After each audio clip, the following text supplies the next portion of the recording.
Good morning, students. We were discussing about redox reaction, and in previous class we have discussed about the oxidation and reduction. We have also studied about the criteria of deciding in which condition a reaction will be called as oxidized, or in which condition there will be reduction. And we have also seen examples in which addition of oxygen or removal of oxygen and removal of hydrogen and addition of hydrogen, we can see oxidation and reduction. And we know that oxygen is electronegative, so addition of electronegative is also oxidation, and hydrogen is electropositive, so addition of electropositive is also reduction. One more definition is also given for oxidation and reduction, that is in terms of electrons, loss of electron and gain of electron. अगर कहीं electron का addition हो रहा है that is oxidation, और इसमें electron का loose हो रहा है ना, लॉसिंग हो रही है, दैट इज़ ऑक्सीडेशन, और जहाँ पर गेनिंग ऑफ इलेक्ट्रॉन है दैट इज़ रिडक्शन. आज हम बात करेंगे ऑक्सीडेशन नंबर की, और साथ में हम ये भी जानेंगे इसमें कि कैसे ऑक्सीडेशन और रिडक्शन को हम ऑक्सीडेशन नंबर से कनेक्ट कर सकते हैं. यानी ऑक्सीडेशन को हम ऑक्सीडेशन नंबर के फॉर्म में भी बता सकते हैं कि अगर ऑक्सीडेशन नंबर में चेंज होता है तो वो ऑक्सीडेशन हो रहा है या रिडक्शन हो रहा है. सबसे पहले हम ऑक्सीडेशन नंबर की बात करेंगे. तो देखो, जैसे कोई हमारा एक मॉलिक्यूल है, जैसे कार्बन है, कार्बन हमारा 4 हाइड्रोजन से अटैच्ड है, ठीक है. ऐसे ही सोडियम है, वो एक क्लोरीन से अटैच्ड है. इसी तरीके से मैग्नीशियम है, वो 2 क्लोरीन से अटैच्ड है. तो एक तरीके से क्या है कि जो सेंट्रल एटम है वो कितने सराउंडिंग एटम्स के थ्रू है ना बॉन्डेड है, उसको रिप्रेजेंट करने के लिए एक नंबर होता है, दैट इज़ ऑक्सीडेशन नंबर. ये बिल्कुल उसी तरीके से है जैसे ये आपका ये आप हो और आपकी फ्रेंडशिप कितने है ना अदर पर्सन्स के साथ हैं, तो वो आपका क्या हो गया, फ्रेंडशिप नंबर हो गया. उसी तरीके से यहाँ हम बोलेंगे दैट इज़ ऑक्सीडेशन नंबर. कोई भी सेंट्रल एटम है वो कितने अदर एटम से बॉन्डेड है ना, तो दैट इज़ ऑक्सीडेशन नंबर. अब देखिए, oxidation number denotes the oxidation state of an element, है ना. किसी भी एलिमेंट की ऑक्सीडेशन स्टेट को बताती है oxidation number. In a compound,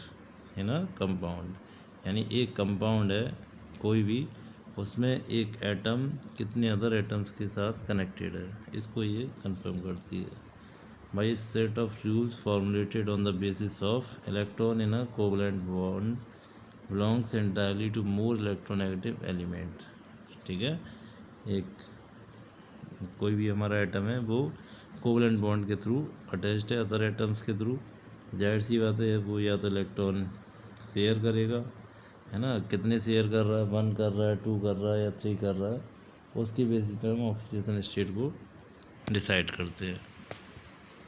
अब सर्टेन सेट ऑफ रूल्स यहाँ लिखा हुआ है, तो इसका मतलब क्या है, कुछ गाइडलाइंस हैं, कुछ रूल्स हैं जो हमें याद होने चाहिए, लर्न होने चाहिए. तो फर्स्ट रूल क्या है, OS का मीनिंग क्या है, oxidation state. Oxidation state of all the elements in their elemental form. आप पीरियडिक टेबल देखते हैं, है ना, इस तरीके से, इसमें कितने एलिमेंट्स हैं, 118 एलिमेंट. और ये जो सारे एलिमेंट्स हैं, है ना, इन एलिमेंट्स में एक्चुअल में क्या है, जैसे हाइड्रोजन है, हीलियम है ना, लिथियम है, ये सभी अभी एलिमेंटल फॉर्म में, जब ये कंबाइन नहीं हो रहे हैं, है ना, किसी मॉलिक्यूल नहीं बना रहे हैं, कंपाउंड नहीं बना रहे हैं, तो ये जिस फॉर्म में है, जो इनकी ओरिजिनल सिंगल एक एटम है, पार्टिकल है, उसको हम क्या बोलते हैं, एलिमेंटल फॉर्म. तो उस फॉर्म में जो ऑक्सीडेशन नंबर है वो क्या होता है, 0 होता है। क्यों होता है 0? क्योंकि वो किसी से कनेक्ट ही नहीं है ना। जैसे ये आप हो और आप सेपरेट होगा, आपका कोई फ्रेंड नहीं है, तो आपका फ्रेंडशिप नंबर क्या हो जाएगा, 0 हो जाएगा। यदि कोई एलिमेंट है वो किसी से अटैच नहीं है तो उसका एलिमेंटल ऑक्सीडेशन स्टेट क्या होगा, 0। तो जितने भी एलिमेंट हैं 118 एलिमेंट, वो जब कंबाइन नहीं करते हैं, फ्री फॉर्म में रहते हैं, तो उनका ऑक्सीडेशन स्टेट क्या माना जाएगा, 0। अब क्लोरीन के साथ अटैच्ड है तो ये भी एलिमेंटल फॉर्म है, ठीक है, अदर्स के साथ नहीं है, क्योंकि इसमें इसकी इलेक्ट्रोनेगेटिविटी पर कोई इफेक्ट नहीं पड़ा, इसने ना ही इलेक्ट्रॉन किसी को लिया ना ही दिया। फ्लोरीन है F2O2P4O3 FeH2N2C, है ना। एक सिंगल एटम होना चाहिए, सिंगल काइंड के एटम्स होने चाहिए, तो वो हमारे ऑक्सीजन स्टेट क्या होगी, वहाँ 0 होगी। सेकेंड रूल है common oxygen state of group 1, है ना। आपने पीरियड टेबल को स्टडी किया है, और पीरियड टेबल में क्या होता है कि यहाँ पर 2 ग्रुप्स होते हैं, है ना। ये फर्स्ट ग्रुप है और ये सेकंड ग्रुप है। तो फर्स्ट ग्रुप को मैं अल्कली मेटल बोलते हैं, जिसमें लिथियम, सोडियम, पोटेशियम, जिनके बाहर का जो कॉन्फ़िगरेशन है वो इस तरीके से होता है 2 1 2 8 1 2 8 8 1, यानी सबसे बाहर एक इलेक्ट्रॉन होता है, ठीक है। उसी को ये क्या करते हैं, केमिकल कॉम्बिनेशन में यूज करते हैं, तो इसका ऑक्सीजन स्टेट क्या होगा, 1। और common oxygen state of group 2 second वाली, इसकी जो ऑक्सीजन स्टेट होगी वो कितनी हो जाएगी, 2। और इसके नेक्स्ट जो होता है that is 2 2 2 8 2 2 8 8 2। Third one is ions. अगर कोई आयन है जैसे Cl minus, SO4 2 minus, Mg2 plus, Na plus, तो इनकी जो ऑक्सीजन स्टेट होती है, इसके ऊपर जो चार्ज है ना, ये चार्ज है Cl माइनस पर, ये चार्ज है इसमें -2 +2, ये उसकी ऑक्सीडेशन स्टेट हो जाएगी। ऑक्सीडेशन नंबर ऑफ ऑक्सीजन, देखिए ऑक्सीजन की जनरल ऑक्सीडेशन स्टेट होती है -2, लेकिन परऑक्साइड जहाँ पर 2 ऑक्सीजन एक साथ अटैच होते हैं इस तरीके से, है ना, वहाँ पर इसकी ऑक्सीजन स्टेट क्या होती है, 1 -1। While in peroxide, each oxygen atom assigned to oxygen number is -1, जैसे H2O2 hydrogen peroxide, N2O2 sodium peroxide। अच्छा, इसके अलावा सुपर ऑक्साइड भी बनते हैं, जैसे KO2, इसमें हम निकालें KO2 है, या K की अगर हम +1 ले लें क्योंकि ये फर्स्ट ग्रुप में, और ऑक्सीजन की मान के चलिए X है ना, और टोटल 0 के इक्वल हो जाएगा ये। जब हम इसको सॉल्व करेंगे तो 2x = -1, ये +1 इधर चला जाएगा, तो x = क्या हो गया, -1/2, ठीक है। तो इस वाले केस में सुपर ऑक्साइड्स में ये क्या होगी, -12, इधर -2 या -1 और या -12। देख लीजिए, जब हमारा ऑक्साइड है तो कितनी होगी, -2, जब परऑक्साइड है तो कितनी होगी, -1, और जब सुपर ऑक्साइड है तो कितनी होगी, -12। तो ऑक्सीजन की जो ऑक्सीडेशन स्टेट है वो 3 टाइप्स की मिलती हैं हमें। अच्छा, in oxygen difluoride OF2 and di oxygen difluoride O2F2, oxygen is assigned oxygen number +2 and +1। देखिए यहाँ सब तीनों केसेस में ऑक्सीजन क्या आती है, माइनस। क्यों? क्योंकि यहाँ पर ऑक्सीजन ज़्यादा इलेक्ट्रोनेगेटिव थी, ये औरों से क्या कर रहा है, इलेक्ट्रॉन अपनी ओर अट्रैक्ट कर रहा है ऑक्सीजन। जब इलेक्ट्रॉन अट्रैक्ट करता है, इलेक्ट्रॉन को एक्सेप्ट करता है, तो ऑक्सीजन स्टेट नेगेटिव होती है। लेकिन इस वाले केस में अगर हम बात करेंगे तो यहाँ पर क्या होता है कि ऑक्सीडेशन स्टेट पॉजिटिव हो जा रही है। क्यों? क्योंकि फ्लोरीन पूरी पीरियोडिक टेबल में सबसे ज़्यादा इलेक्ट्रोनेगेटिव है। यहाँ पर ऑक्सीजन इलेक्ट्रॉन अपनी ओर अट्रैक्ट कर रहा था, यहाँ उल्टा हो गया, ऑक्सीजन से फ्लोरीन ने अपनी ओर अट्रैक्ट कर लिया, ठीक है। अब 2 फ्लोरीन है तो +2 हो जाएगा, और जब 2 ऑक्सीजन के साथ 2 फ्लोरीन है यानी 1 ऑक्सीजन के साथ 1 फ्लोरीन तो +1 हो जाएगा।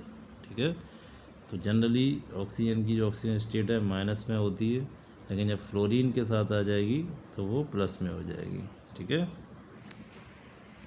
Next one for the hydrogen. Hydrogen की +1 होती है क्योंकि हाइड्रोजन हमने फर्स्ट का ग्रुप में रखा है, लेकिन जब ये मेटल हाइड्राइड बनाता है जैसे NaH, हमें पता है कि सोडियम सबसे ज़्यादा इलेक्ट्रोपॉजिटिव होता है, तो जब ये पॉजिटिव है तो ये कैसा हो जाएगा, नेगेटिव हो जाएगा, तब इसकी ऑक्सीजन स्टेट क्या हो जाएगी, -1 हो जाएगी।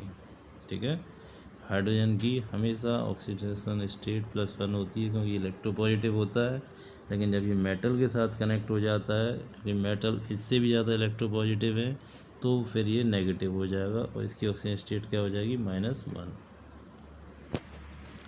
Next one, in all its compound fluorine has oxidation state of -1।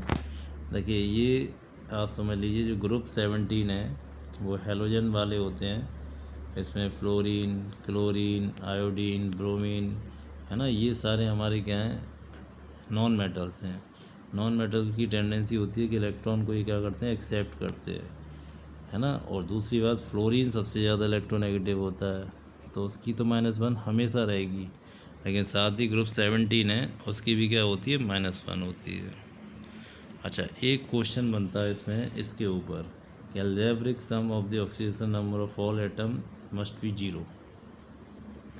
जैसे यहाँ पे हमने बात की CH4, है ना, तो इसमें क्या होगा, मान के चलिए इसकी ऑक्सीजन स्टेट कितनी है, X, इसकी कितनी है, Y, और कितनी है, 4, तो ये किसके इक्वल होना चाहिए, 0 होना चाहिए। ऐसे H2SO4 है तो उसमें हाइड्रोजन की मान के चलिए X है, तो 2 × X, सल्फ़र की Y है और ऑक्सीजन की Z है, तो ये किसके इक्वल होगा, 0 के इक्वल होगा।